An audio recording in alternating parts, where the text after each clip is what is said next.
se eu te dissesse que durante séculos, pessoas inteligentes, acadêmicos e até mesmo filósofos acreditavam piamente que poderiam transformar chumbo em ouro, e mais do que isso, que eles buscavam com todas as forças o segredo da vida eterna. Parece até filme de Harry Potter, mas isso foi levado muito a sério. Essa busca obsessiva tem tudo a ver com uma pergunta que incomoda a humanidade desde os seus primórdios. Afinal, do que é feito a matéria?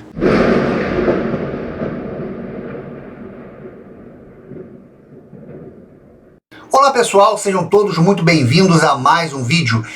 E hoje nós vamos viajar no tempo para conhecer os alquimistas. O que muita gente não sabe é que enquanto eles buscavam a imortalidade e a riqueza infinita, eles acabaram sem querer inventando os laboratórios de química modernos. Eles eram os mestres da transformação. Acreditavam que tudo no universo podia ser melhorado, desde um pedaço de metal feio até a própria alma humana. A alquimia não surge do nada. Ela é o resultado de uma fusão fascinante de culturas, especialmente no Egito helenístico, em Alexandria. É um caldeirão onde o conhecimento prático se misturava com a filosofia profunda. A própria alquimia tem raízes no termo egípcio Kemi, que significa terra preta, referindo-se ao solo fértil do Nilo. Os egípcios eram mestres na metalurgia, na fabricação dos vidros, de corantes e principalmente no embalsamento. Para eles, transformar minérios em metais ou preservar um corpo era um processo sagrado, um mistério guardado a 7 chaves pelos sacerdotes. Então Alexandre o Grande conquista o Egito. E o conhecimento técnico egípcio choca-se com a filosofia grega. Pensadores como Aristóteles defendiam que tudo que existia era formado apenas por 4 elementos: terra, água, ar e fogo. E cada um desses elementos apresentavam qualidades como quente, frio, seco e úmido. Toda matéria, então, seria uma combinação dessas características. E aqui nasce a lógica da alquimia, pois se tudo é feito das mesmas peças, terra, água, ar e fogo, basta que a gente consiga reorganizá-las para que a gente consiga transformar uma coisa em outra. A ideia era bem simples. Se o chumbo é feito de frio e seco e o ouro é quente e úmido, eu só preciso mudar as qualidades do chumbo para que ele possa virar ouro. Simples assim. Na teoria, porque na prática foi aqui que a alquimia apenas deixou de ser um artesanato e virou uma busca filosófica e espiritual. Mas o mundo é grande, e enquanto o Ocidente focava no ouro, na China, por volta do século IV a.C., o foco era outro: a imortalidade. A alquimia chinesa buscava o elixir da longa vida. Eles acreditavam que substâncias como o mercúrio e o ouro, por não estragarem, poderiam transferir essa durabilidade para o corpo humano. E olha que ironia, nessa busca pela vida eterna, misturando substâncias, os chineses acabaram inventando a pólvora. Um erro bem explosivo. Então todo alquimista que se prezasse, independente de onde ele estivesse, perseguia 2 grandes objetivos. O primeiro, a pedra filosofal, a substância lendária capaz de transmutar metais baixos, como o chumbo, em metais nobres, como o ouro. E o segundo objetivo, o elixir da longa vida, uma poção que curaria todas as doenças e daria a imortalidade aos seres humanos. E dessa maneira a alquimia era, portanto, a união de 3 pilares fundamentais: a filosofia grega, que fornecia a base teórica para compreender a natureza da matéria; as práticas laboratoriais, onde o conhecimento era testado na prática com experimentos e transformações reais; E a espiritualidade, na qual a purificação dos metais simbolizava ao mesmo tempo a purificação da própria alma. Mais do que uma simples busca por ouro, a alquimia representava uma jornada de transformação, tanto da matéria quanto do próprio ser humano. E com a queda do Império Romano, esse conhecimento fugiu para o mundo árabe. Foram eles que preservaram, traduziram e expandiram esses saberes. Foi lá que adicionaram o prefixo ao termo, virando alquimia. E o destaque aqui fica para Jabir Abi Hayyan, considerado por muitos o pai da alquimia árabe. Ele introduz o rigor científico, a pesagem e a experimentação. E aqui que a história começa a ficar incrível, porque enquanto tentavam fazer o impossível, fazer ouro, eles inventaram o que os químicos usam hoje em seus laboratórios. A alquimia deixa um grande legado à ciência moderna. Saca só o alambique. Esse foi o verdadeiro pulo do gato na época. O esquema é simples, mas genial. Tem a retorta que esquenta a parada e o condensador que esfria. Parece básico, né? Mas sem essa invenção, a gente não teria nada do que conhecemos hoje. Esquece gasolina refinada, perfumes importados ou aquele remédio super concentrado que resolve tudo. Os caras basicamente criaram a base da indústria moderna, tentando simplesmente fazer poções. Sabe o famoso banho-maria que a gente usa na cozinha para derreter chocolate ou fazendo aquele pudim sem queimar? Pois é, essa técnica ela é milenar e ela foi atribuída a uma alquimista chamada Maria a Judia. Sim, realmente ela existiu e ela era fera. Ela sacou que o fogo direto era forte demais para certas misturas delicadas que ela fazia em seu laboratório e acabava estragando tudo. Então ela teve a brilhante ideia de aquecer de forma mais suave, usando a água como intermediária. E olha só, até hoje a gente usa esse método tanto no laboratório quanto na cozinha.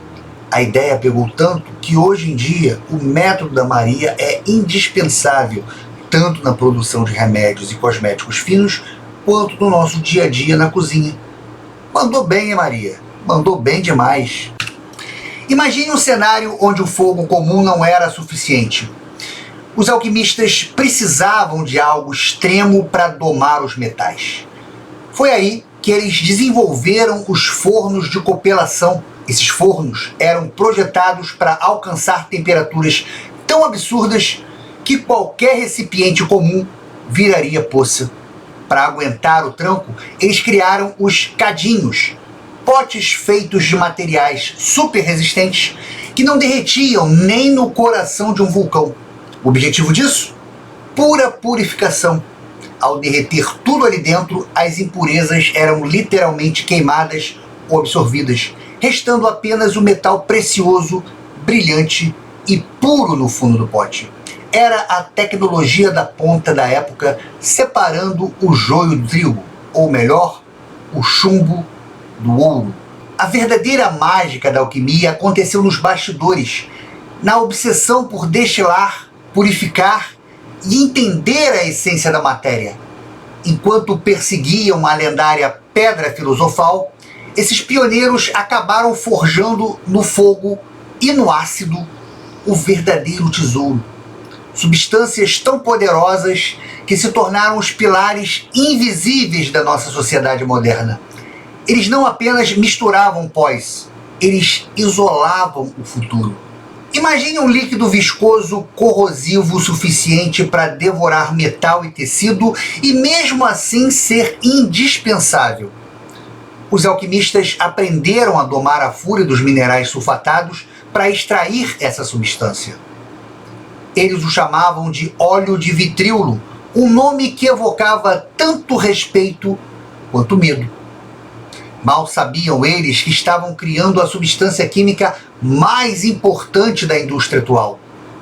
Sem esse vitríolo, nossa civilização travaria, Ele é o motor indivisível por trás das baterias, o nutriente vital nos fertilizantes que alimentam o mundo e a força de limpeza que prepara os metais para a construção do futuro. Para um alquimista, poucas coisas eram tão importantes quanto discernir o verdadeiro ouro. E para isso, eles precisavam de uma força capaz de dissolver tudo, exceto a realeza dourada. Entra em cena a Aquafortis, ou água forte. Esse ácido formidável, conhecido como ácido nítrico, possuía o poder seletivo de devorar a prata com avidez, deixando o ouro intocado, brilhante e purificado. Era a prova de fogo alquímica, separando o nobre do comum com uma eficácia brutal e elegante. No século XVII, o alquimista Hildebrand tinha um objetivo claro: encontrar ouro. E como muitos alquimistas da época, ele acreditava que a resposta poderia estar na urina? Sim, pode parecer estranho hoje, mas ele associava a cor dourada da urina à presença de algo valioso.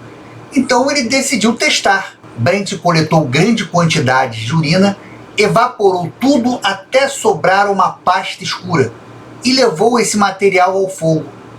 O resultado, lógico, não era ouro, mas também não era algo comum. Do processo surgiu uma substância cerosa que, ao entrar em contato com o ar, brilhava no escuro como uma luz fria e misteriosa. Sem saber, ele havia isolado o elemento fósforo, um elemento completamente novo na época. Uma matéria que parecia desafiar a própria escuridão. Esse brilho, que hoje sabemos ser resultado das reações químicas com o oxigênio, causou na época um grande espanto. Era algo nunca visto, e mesmo tendo falhado em encontrar o ouro, Brand acabou fazendo uma descoberta muito mais importante. Ele revelou ao mundo uma substância que marcaria o início de uma nova forma de entender a matéria. Às vezes, na busca pelo impossível, é que a ciência encontra o inesperado.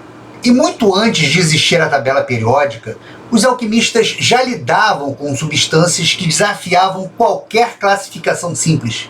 Entre eles estavam o antimônio e o arsênio. À primeira vista pareciam metais, tinham brilho, aparência sólida, até certo peso característico. Mas no comportamento químico era outra história. Instáveis, reativos e muitas vezes perigosos, esses elementos confundiam e fascinavam ao mesmo tempo. Hoje sabemos que eles pertencem a uma categoria intermediária, os metalóides, mas naquela época essa distinção simplesmente não existia. E sem uma bússola teórica, os alquimistas navegavam pelo instinto. Eles levaram esses elementos ao limite, testando cada reação com uma coragem que beirava a imprudência. Dessas experiências perigosas, brotaram aplicações extremas. Eles descobriram que esses elementos podiam endurecer o chumbo ou criar ligas que desafiavam a corrosão. Já o arsênio tornou-se simultaneamente um grande remédio para doenças de pele e, ao mesmo tempo, o veneno favorito de conspiradores, ganhando o apelido de pó da sucessão por sua eficácia silenciosa. Ao registrar essas experiências, mesmo sem compreender totalmente o que tinha em mãos, eles estavam fazendo algo essencial, organizando o comportamento da matéria. Sem perceber, estavam dando os primeiros passos rumo a uma ideia que só iria se consolidar séculos depois, a de que os elementos seguem padrões e que esses padrões podem ser compreendidos. Foi assim que, entre erros, riscos e descobertas, começaram a surgir as bases da química moderna.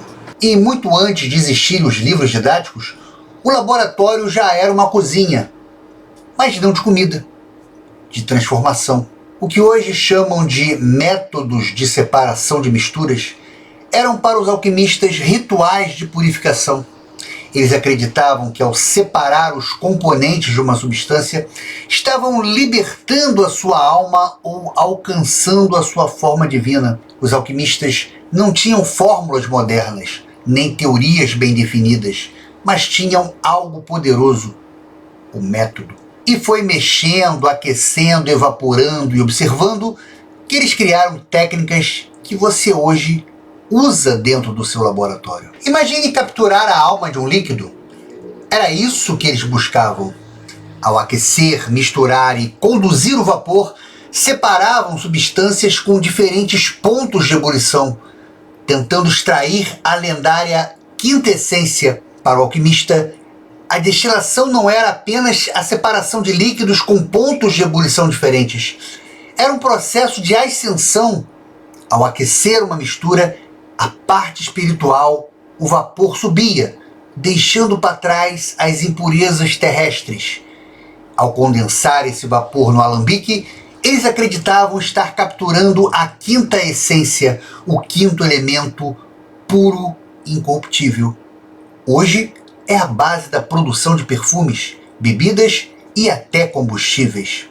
Já a sublimação era o processo mais dramático e mágico do laboratório. Ver uma pedra sólida se transformar diretamente em fumaça densa, sem passar pelo estado líquido, desafiava a lógica comum. Eles utilizavam a sublimação principalmente para purificar o enxofre, um dos pilares da teoria alquímica. Ao ver o enxofre bruto tornar-se um cristal amarelo vibrante através do vapor, o alquimista via a matéria morrendo na terra e renascendo no ar. Paciência era tudo. Dissolver, esperar, observar. Então, como mágica, surgiam os cristais perfeitos. A cristalização era a prova final de que a ordem reina no caos. Ao dissolver sais brutos em água e deixar o líquido evaporar lentamente, os alquimistas observavam fascinados o surgimento de formas geométricas perfeitas e transparentes. Para eles, o crescimento dos cristais era uma forma de vida mineral, era a técnica definitiva para isolar sais puros de fontes naturais como água do mar ou depósitos minerais, revelando a estrutura interna perfeita da natureza. E no fim das contas, o que eles faziam não era só tentativa e erro, era o começo de algo maior, porque ao repetir processos, anotar resultados e buscar padrões, eles estavam criando sem saber o método experimental que sustenta a ciência moderna. Chegamos na Idade Média e os textos árabes foram traduzidos para o latim e a alquimia explode na Europa. Durante esse período, a igreja tinha grande controle sobre o saber e qualquer prática que parecesse misteriosa, oculta ou que envolvesse transformar matéria, como tentar fazer ouro ou criar elixir da vida, poderia ser interpretado com desconfiança e até mesmo heresia. E para evitar tais perseguições, os alquimistas passaram a esconder seu conhecimento. E como eles faziam isso? Eles criaram uma linguagem simbólica, cheia de imagens e metáforas. Animais como o leão poderiam representar o ouro ou até mesmo substâncias fortes. Dragões estariam representando transformações, a matéria bruta ou mesmo processos perigosos. Eram usados também seres mitológicos, como serpentes que mordiam a própria cauda, o que poderia estar representando ciclos, eternidade, transformações contínuas, e muitas das vezes figuras enigmáticas como reis, rainhas, casamentos simbólicos poderiam estar representando reações químicas. E logicamente não podemos deixar de falar de alguns personagens icônicos dentro da alquimia. Dentre eles estaria Hermes de Trimegisto, que é uma figura lendária que mistura o deus grego Hermes com o egípcio Thoth e simbolizava a sabedoria suprema. Os alquimistas acreditavam que ele guardava os segredos do universo em textos como a Tábua da Esmeralda. Segundo a tradição, era uma pequena tábua onde estaria escrito os segredos do universo. A frase mais conhecida seria: o que está em cima é como o que está embaixo, que significaria que existe uma conexão entre o céu, o universo, e a terra, a matéria. E as mesmas leis valem para tudo. E dessa forma, os alquimistas acreditavam que, entendendo essa relação, poderiam transformar metais comuns em ouro, criar elixir da vida e até prover uma transformação espiritual. Por isso, o conhecimento alquímico era mantido em segredo. Daí vem o termo hermético, de Hermes, que significa algo fechado, oculto. Paracelsus foi um alquimista que aproximou a alquimia da medicina. Ele defendia que as substâncias químicas poderiam curar doenças e não apenas transformar metais. Foi dele a ideia de que a diferença entre o remédio e o veneno está na dose, um princípio usado na medicina até os dias de hoje. Já Nicolas Flamel foi um escrivão francês do século XIV, que se tornou uma das figuras mais famosas da alquimia. Segundo a lenda, ele teria descoberto o segredo da pedra filosofal, capaz de transformar metais em ouro e conceder a vida longa. Embora não exista provas disso, sua história se espalhou pela Europa e ajudou a reforçar o mistério e o fascínio em torno da alquimia. Mas havia um problema. Apesar de muitos experimentos, a alquimia não tinha um método confiável. Seus resultados não eram consistentes. As explicações eram cheias de símbolos, de interpretações, e muitas vezes duas pessoas faziam o mesmo processo e chegavam a conclusões completamente diferentes. Faltava algo essencial, um método claro. E nesse momento é que tudo começa a mudar. Surge uma nova forma de pensar, uma forma baseada na observação, no teste e na repetição. Nasce o método científico. Cientistas como Robert Boyle começam a questionar as ideias antigas. Eles rejeitam os 4 elementos e passam a estudar a matéria de forma mais precisa. Agora, não bastava mais acreditar, era necessário provar. E aos poucos, a alquimia começa a perder espaço. Mas aqui está o mais interessante. A alquimia, ela não desaparece completamente. Ela simplesmente se transforma. Muitas técnicas criadas pelos alquimistas, como a destilação, o aquecimento e a manipulação de substâncias, foram fundamentais para o nascimento da química moderna. Ou seja, mesmo com seus erros, a alquimia ajudou a construir a ciência. A alquimia não conseguiu transformar chumbo em ouro, mas conseguiu algo ainda maior. Ajudou a transformar a forma como entendemos a matéria. E foi justamente essa mudança que abriu caminho para uma nova pergunta. Se a matéria não é feita de 4 elementos, então do que ela é feita de verdade? No nosso próximo vídeo, você vai descobrir como a ideia do átomo voltou e mudou tudo o que sabíamos sobre a matéria. Te aguardo, hein?